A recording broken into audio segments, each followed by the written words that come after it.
সবকিছু মিলে পরে দেখা যায় আমাদেরকে সশরীরে পোলিং এজেন্টদের বিষয়টি সমাধান করতে হয় এবং বর্তমানে আমার যারা পোলিং এজেন্ট আছে তারা সবাই স্ব কেন্দ্রে অবস্থান করছে। কোন কোন প্রার্থী আচরণবিধি লঙ্ঘন করেছে? আমরা দেখেছি যে অনেকেই করেছে, আমরা নাম বলছি না, তবে আমাদের চোখে পড়েছে যে অনেক প্রার্থীরাই এরকম নির্বাচনের আচরণবিধি লঙ্ঘন করে তারা কেন্দ্রের মধ্যে প্রবেশ করেছিল এবং প্রবেশ করে তারা ভোটারদের সাথে ইন্টারেক্ট করেছে। পরবর্তীতে যখন নির্বাচন কমিশনকে এই বিষয়ে অবগত করা হয় তখন নির্বাচন কমিশন যেটা জানায় যে ভোট কেন্দ্রের আশপাশে 100 মিটারের পরে গিয়ে এই ধরনের কথাবার্তা আমরা শুনি।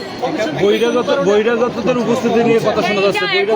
পর্যন্ত তো এই আচরণবিধি লঙ্ঘনের কথা বারবার, কিন্তু আমরা কখনো শুনিনি যে তারা কোনো ব্যবস্থা মনে করছে। এবং আরেকটা কথা এখানে আসে যে প্রক্রিয়ার গতকালকে রাতে পোলিং এজেন্ট সিলেক্ট করা হলো, আমরা জানি যে ভোট গণনার সময় কিন্তু এই পোলিং এজেন্টরা উপস্থিত থাকবে।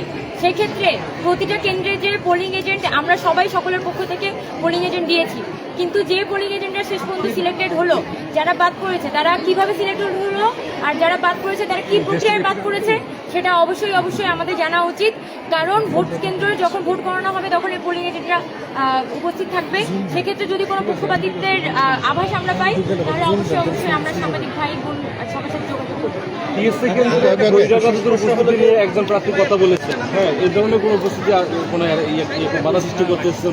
এখনো পর্যন্ত তো আমরা যতটুকু ছাত্রছাত্রীদের সাথে ইন্টারেক্ট করেছি, বিশ্ববিদ্যালয়ের স্টুডেন্টরাই সব থেকে বেশি আছে, বহিরাগত আসার কোনো প্রবণতা আমরা দেখি নাই। তবে যদি আমাদের কাছে কান পর্যন্ত আসে, গতকালকে রাতে আমরা শুনেছিলাম যে অনেক বহিরাগত প্রবেশ করার চেষ্টা করছিল, যেটা আমাদের শিক্ষকরাই কিন্তু তাদেরকে আটকে দেন প্রবেশ পথে।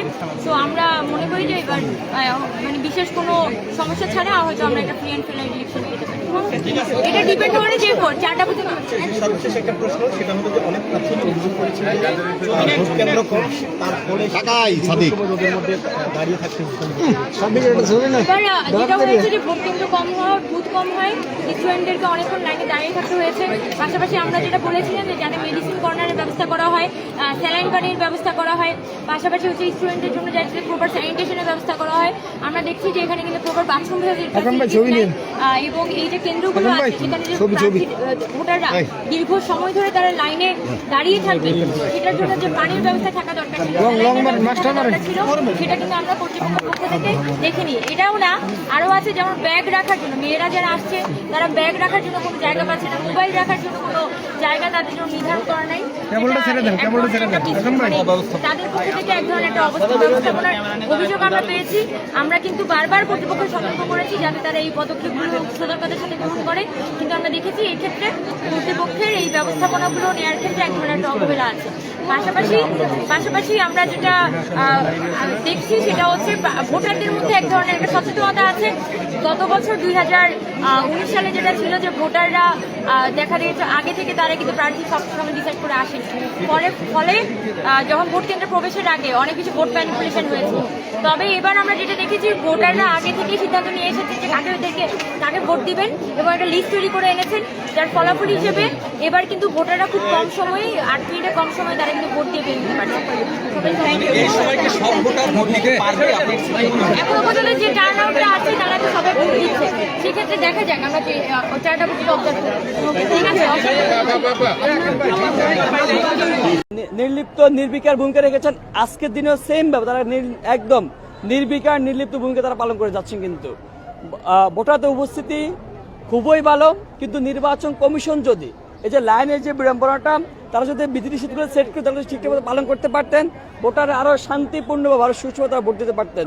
তো এই জায়গা থেকে আমরা মনে করছি ভোটার আসতেছেন, এটা অবশ্যই একটা আশা জায়গা নিয়ে দিক। এত বছর পর ডাকসু হচ্ছে, আমাদের মনে হচ্ছে ভোটাররা তাদের যোগ্য প্রার্থী তারা নিজেই নির্বাচন করবেন। তারা অবশ্যই বিবেচনা রাখবেন যারা বিগত দিন তাদের পাশে থেকেছে। শুধুমাত্র চটকদার কথাবার্তা নয়, শুধুমাত্র চটকদার অঙ্গীকার নয়, অঙ্গীকারের সাথে আগের কাজকর্মের সামঞ্জস্যতা আছেন, সেই সমস্ত প্রার্থীকে তারা বিবেচনা রাখবেন তাদের ভাগ্য নির্ধারণ, তাদের প্রতিনিধি নির্ধারণের জন্য। এখন পর্যন্ত আমরা স্বতঃস্ফূর্ত অংশগ্রহণ পাচ্ছি, স্বতঃস্ফূর্ত সাড়া পাচ্ছি, আমরা জয়ের বিষয়ে আমরা আশাবাদী। আমরা দেখেছি ছাত্র দলের বিপদে আবিদ ভাই তিনি কিন্তু ভোট প্রবেশ করেছেন, কিন্তু এটা নিয়ে আমরা বারবার করে কনসার্ন জানাচ্ছি, কিন্তু নির্বাচন কমিশন কোনো বিষয়টা আমলে নেন না, এখন পর্যন্ত কোনো ব্যবস্থা নেন নাই। আমি কিছুক্ষণ আগে সিনেটে গিয়েছিলাম, সিনেটে গিয়ে দেখেছি ছাত্র দলের দুই পাশ থেকে মানুষ মানে কি টানা হেসা করতেছে ভোটারকে নিয়ে, একজন বলছে ভাই আমাকে, একজন বলছে ভাই আমাকে, মানে ছাত্র দুজনে প্রার্থী। তো এই যে বিষয়টা আমি সাথে সাথে আমাদের রাব্বানি স্যার ওনাকে ফোন দিলাম, বললাম স্যার এই অবস্থা, উনি বললো যে না আমি দেখছি সব শান্ত। আমি বললাম স্যার আমি নিজে দাঁড়াইছি এখানে, তারপর উনি আর কোনো কথা বলেন নাই কিন্তু। তো এই যে পরিস্থিতি, তারা দায় এড়ানোর যে পরিস্থিতি, এটা আসলে আশঙ্কাজনক। মানুষজন এত কষ্টের মধ্যে, এত রোদের মধ্যে, ব্যবসা গরমের মধ্যে তারা ভোট দিতে তারা এসেছেন, কিন্তু এসে যদি এমন বিড়ম্বনার শিকার হয় তাহলে আর কিছু বলার থাকে না কিন্তু। এজেন্ট নিয়ে একটা কথা হয়েছে, এজেন্ট বের করে নিয়ে দেওয়ার বিষয়ে একটা কথা। এটা আমরা শুনেছি, তবে আমি সচক্ষে দেখি নাই। যে আমরা শুনেছি যে বাংলাদেশ ইসলামী ছাত্র আন্দোলন যে এজেন্ট, তারা উল্লেখ করেছেন, তারা সেটা অভিযোগ করে তাদের এজেন্ট বের করে দেওয়া হচ্ছে। যদি এমনটা হতো তাহলে সেটা অবশ্যই ভোটের জন্য আশঙ্কাজনক, সেটা কখনোই কাম্য না। তাদের নির্বাচন কমিশন বলছিলেন নির্বিকার, সেক্ষেত্রে আসলে 4টা পর্যন্ত ভোট এবং ভোট গণনার পরে রেজাল্ট পর্যন্ত কি নির্বাচন কমিশনকে নিয়ে এখন পর্যন্ত কোনো আশঙ্কা আছে?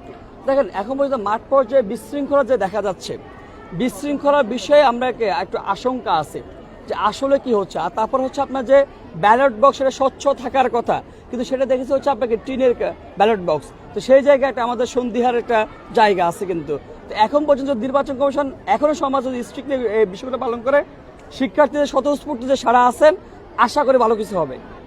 আপনি মনে করেন যে 100 মিটারের মধ্যে বা হলকে একেবারে ঢোকার আগ মুহূর্তে যেভাবে কথা বলা হচ্ছে, সেটা যেই প্যানেলই হোক বা স্বতন্ত্র হোক, এটা থেকে আসলে আপনারা মনে করছেন যে শিক্ষার্থীরা বা ভোটাররা প্রভাবিত হবে তাদের ভোট? তবে আমার মনে হয় না শিক্ষার্থী প্রভাবিত হবে এটা বলে মনে হয় না, কারণ তারা গতকাল রাতে তারা সিদ্ধান্ত নিয়ে নিয়েছেন। তবে এতে করে শিক্ষার্থী একটি বিড়ম্বনার শিকার হচ্ছে আর কি, বারবার করে টানাহেরচা করে এই গরমের মধ্যে। বিশেষ করে নারী শিক্ষার্থীরা বেশিরভাগ করে এই রোদের মধ্যে, তীব্র রোদের মধ্যে তারা দাঁড়িয়ে আছেন। লাইন কিন্তু দীর্ঘ হচ্ছে কিন্তু, একদম ত্রিশ জেলা রাস্তার মধ্যে দাঁড়িয়ে আছে, উপরে একদম কাঠপাটা রোদ। এটা কিন্তু বারবার করে টানাহেরচা করতেছে, এটা আসলে বিড়ম্বনার শিকার। আমরা এমনটা চাই নাই কিন্তু। আপনি যেখানে কথা বলছেন তার ঠিক সামনে ওই যে দেখছি যে প্রচার চলছে, মানে এখানে পরিচিতি দেওয়া হচ্ছে, তাই এটা আচরণবিধি লঙ্ঘন কিনা এগুলো? এটা অবশ্যই আপনি দেখেন এই যে 100 মিটারের মধ্যে 100 মিটার লঙ্ঘনের যে বিষয়টা, এটা কিন্তু প্রার্থীদের মধ্যে যেমন একটা মনোভাব থাকার কথা ছিল সেটাও নাই।